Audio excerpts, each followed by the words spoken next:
apologize in advance for the echo. But when it comes to certain cases, you need to open up your eyes and pay attention to the way some people move. Yes, the way they move on the internet is the way they move in real time. People do not hide how much of a piece of shit they truly are. They don't. They're not afraid to show you that, yeah, I'm an asshole. Yeah, I am a loser. When I have 3 cases to talk about, Gisèle. Now, every case I'm talking about will be linked in the description, so you could go into the details to see what I'm talking about. Gisèle was raped for about, I believe, 10 years. It was set up by her husband. Her husband had like this kink that basically he liked when women couldn't consent. It was like his thing. And he set men up to come rape his wife.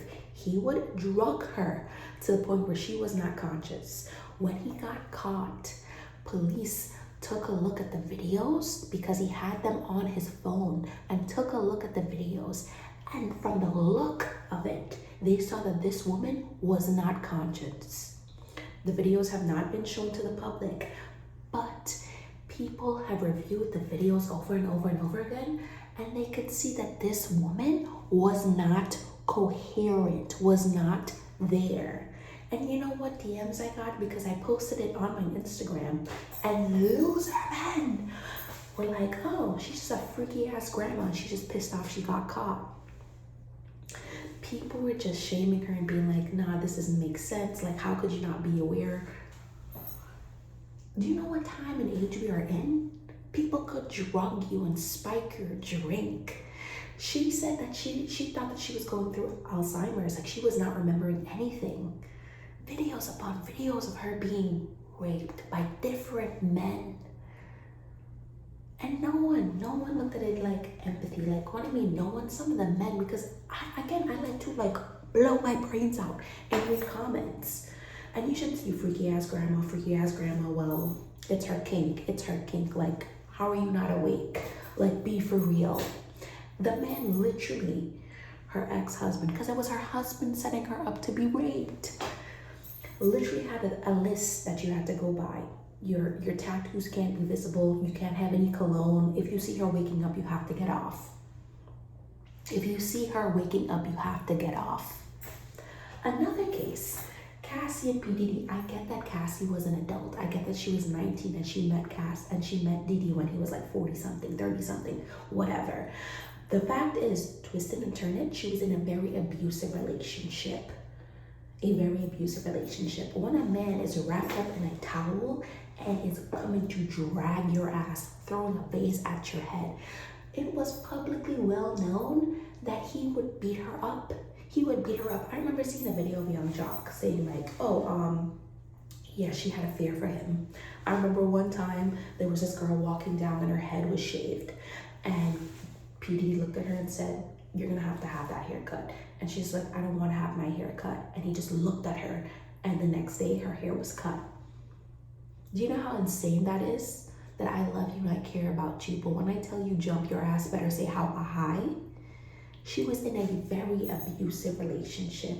And you know what people said? People said, well, at least she's getting money. She's getting paid. She's just mad that she is not Kim Porter and she was not his number one. They were just dragging her. One thing I loved about Cassie, and I still love about Cassie, is when that case was happening, she knew that she was one of the authors of her own undoing. She didn't sit down there and fully took like, well, it's not my fault I put myself in this situation. It's not my fault I kept chasing after him. She literally said, I enjoyed these parties. I wanted to be loved, and I did anything to be loved. And you know what people saw? Even women were dogging her. Men and women were dogging her. The comments, well, you went back. You deserved it. What do you want me to say? You're getting money. You're getting money. All of that emotional and physical damage, your soul being torn apart, your innocence taken, you ruining your life essentially. Sucks to be you. At least you're paid, right? You got a deal from him. Why are you complaining now? Why are you upset now?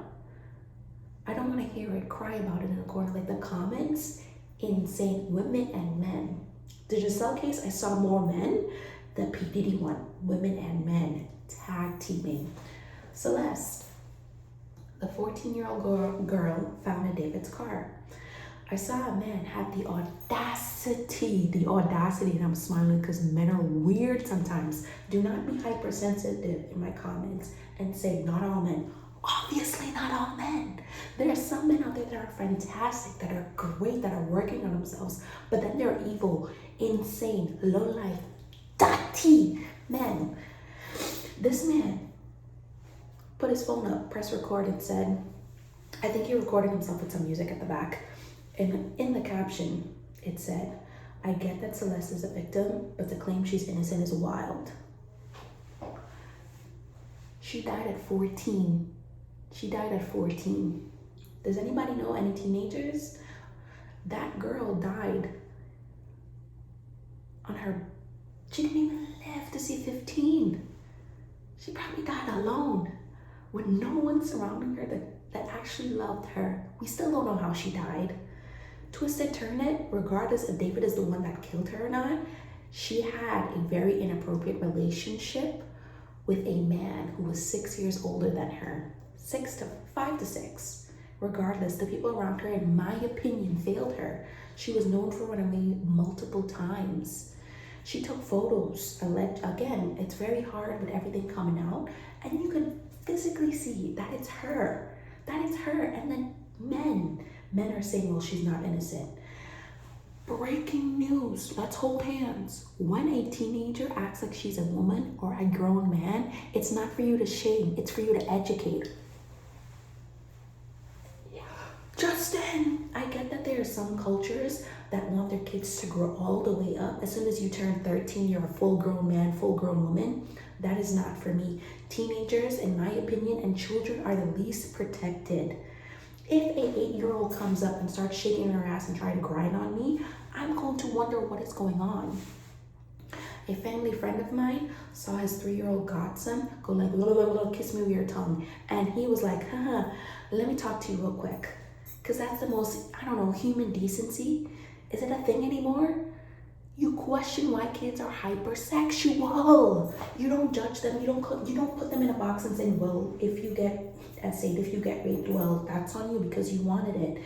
If a 13-year-old girl is wearing booty shorts and her whole ass is out, I'm having a question. Are you okay? What is going on? Why are you wearing this? Who bought this for you? I talked about this story before and I've seen people relate to it. When I was in middle school, I've seen people get dropped off by their grown-ass boyfriend. And you would look at this man and assume that he's 30, and I think he was 30, but it was 11, 12. You have to be 18 and up to have a license and to drive. Dropping them off, tongue kissing them, and the teachers are just like, I know that poom poom getting turned out. People judging and not questioning. You know how sexual my middle school was? When I first came to the States on my first day, people asked me what was my sexuality and the things that I did. They never asked me, oh, where's Guyana? They never asked me kitty questions. It was just sex.